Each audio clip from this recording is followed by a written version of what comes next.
ሰላም ለሁላችሁ ውድ ተመልካቾቼ፣ እንኳን ወደ ቻናላችን መጣችሁ። ተፈጥሮ ለሰው ልጅ የሰጠችው ስጦታ ፍሬ ብቻ አይደለም፣ ጤና፣ ኃይልና ሕይወት ነው። ዛሬ በዚህ ቪዲዮ ውስጥ ብዙ ሰዎች የሚበሉት ግን ጥቅሙን ያላወቁትን ሁለት ድንቅ ፍራፍሬዎች እንመለከታለን። ታሪካቸው፣ ንጥረ ነገሮቻቸው፣ ለጤናችን ያላቸው ጥቅም እና ጉዳታቸውን እስከ መጨረሻ በጥልቀት እንመርምራለን። ቪዲዮው ከተመቻችሁ ሰብስክራይብ፣ ላይክ፣ ሼር በማድረግ እስከ መጨረሻ አብራችን ቆዩ። የመጀመሪያው ፍራፍሬ ካዝሚር ወይም ካዝሚሯ ኢዱሊስ ይባላል። ካዝሚር ምንድን ነው? ካዝሚር ወይም ካዝሚሯ ኢዱሊስ ውስጡ ነጭ፣ ለስላሳ እንደ አቮካዶ የሚመስል ፍሬ ነው። ጣዕሙ እንደ አፕል ፒር ቫኒላ የተቀላቀለ ስለሆነ ብዙ ሰዎች የተፈጥሮ ክሬም ብለው ይጠሩታል። ይህ ፍራፍሬ በጣም ጣፋጭ ነው። በካዝሚር ውስጥ ያሉ ንጥረ ነገሮች። ካዝሚር በምግብ ውስጥ እጅግ የበለጸገ ፍሬ ነው። ቫይታሚን ሲ የኢሚዩን ሲስተም፣ ቫይታሚን ኤ ዓይን እና ቆዳ ጤንነት፣ ቫይታሚን ቢ በተለይ ነርቭ እና ኃይል፣ ፖታሲየም የልብ ጤንነት ይጠብቃል፣ ማግኒዥየም ጡንቻና ነርቭ ሥራ እንዲቀላጠፍ፣ ፋይበር የምግብ መፍጨት ሥርዓትን እንዲቀላጠፍ፣ ናቹራል ሹገር ወይም ደግሞ ግሉኮስ ፈጣን ኃይል ይሰጣል። ታሪካዊ አመጣጡ።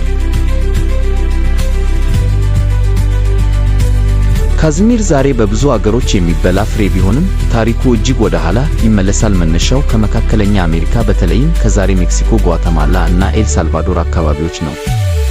በቀድሞ ሕዝቦች ዘመን አስቴኮች እና ማያኖች ካዝሚርን እንደ መድኃኒት ይጠቀሙበት ነበር። በተለይ ለእንቅልፍ ላስቸገራቸው፣ ለጭንቀት፣ ለሕመም ማስታገሽ። እነዚህ ሕዝቦች ካዝሚርን የአእምሮ ዕረፍት ፍሬ ብለው ይጠሩት ነበር።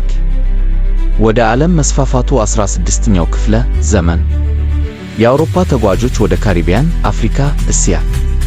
በዚህ ጊዜ ካዝሚር ከመድኃኒት ፍሬ ወደ የምግብ ፍሬ መቀየር ጀመረ። በዘመናዊ ዘመን ዛሬ በኢትዮጵያ ያሉ አንዳንድ አካባቢዎችና ኬንያ፣ ደቡብ አፍሪካ እንደ የአመጋገብ ፍራፍሬ ይታወቃል። ለጤናችን ያለው ጥቅም በጥልቀት ስንመረምረው የነርቭ ሥርዓት ያቀላጥፋል፣ ጭንቀትን ይቀንሳል፣ ጥሩ እንቅልፍን ያመጣል፣ የልብ ጤና ይጠብቃል። የሚገርማችሁ የደም ግፊትን ይቆጣጠራል፣ የልብን ድካም ይቀንሳል። በአመጋገባችን ብቻ ፍራፍሬ የአእምሮ ጤናና ማስታወስን ብቃትን ይጨምራል። አካላዊ ድካምን ይቀንሳል። በሆዳችን ውስጥ የምግብ መፍጫን ሥርዓት ቀላል ያደርጋል። ይህም ማለት ጨጓራችን ጤናማ እንዲሆን ያደርጋል። የካዝሚር አይነቶች በዓለማችን ላይ በጣም ብዙ ቢሆኑም ዋናዎቹ በእኛም ሀገር የምንመገበው ካዝሚሯ ኢዱሊስ በጣም የተለመደና እኛም የምንመገበው ነው። ሌላኛው ደግሞ ካዝሚራ ቴትራሜሪያ በውስጡ ጣፋጭ ሲሆን ትንሽ ፍሬ ነው ያለው። ሌላኛው ደግሞ የካዝሚር ጉዳቱ ሲሆን ዘሮቹን መመገብ አይፈቀድም፣ መርዛማ ናቸው፣ ከተመገብናቸው ጤና ላይ ጉዳት ያደርሳሉ። ብዙ መብላት እንዲሁ ጉዳት አለው። ነፍሰ ጡር ሴቶች በመጠን ይጠቀሙ፣ ማለትም አብዝተው ይመገቡ። ክፍል 2 ስትሮበሪ እንጆሪ ተወዳጅ የበጋ ፍሬ ነው። ከእርጎ እስከ ጣፋጭ ምግቦች እና ሰላጣዎች ድረስ በሁሉም ነገር ውስጥ ይታያሉ። ዝቅተኛ ግሊሲሚክ ምግብ ነው። ይህም ማለት በደም ስኳር ላይ ብዙም ተጽዕኖ የላቸውም። ይህም የግሉኮስ መጠናቸውን ለመቆጣጠር ወይም ለመቀነስ ለሚፈልጉ ሰዎች ጣፋጭ አማራጭ ያደርጋቸዋል።